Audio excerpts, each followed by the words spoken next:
बिस्मिल्लाहिर्रहमानिर्रहीम। अस्सलाम वालेकुम।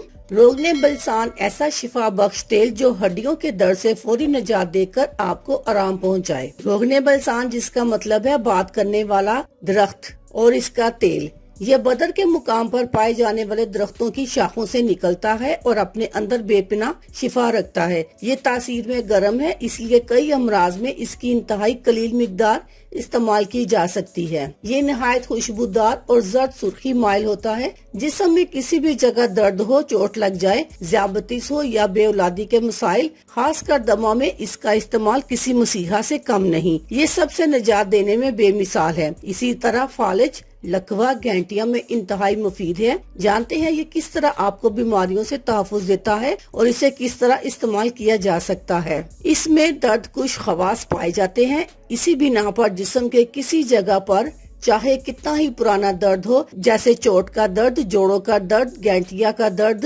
रीढ़ की हड्डी और मोहरों का दर्द वगैरह, इन सब से निजात के लिए आधी छटाक खालिस जैतून के तेल को गर्म कीजिए और इसमें 4 कतरे रोगन बलसान शामिल करके अच्छी तरह मिलाएं। जहां दर्द हो वहां मसाज करें, जख्म पर लगाएं, बवासीर में लगाएं, फालिज में मसाज करें। ये तमाम दर्द को दूर करके आपको आराम देगा। अल्लाह हाफिज, शुक्रिया।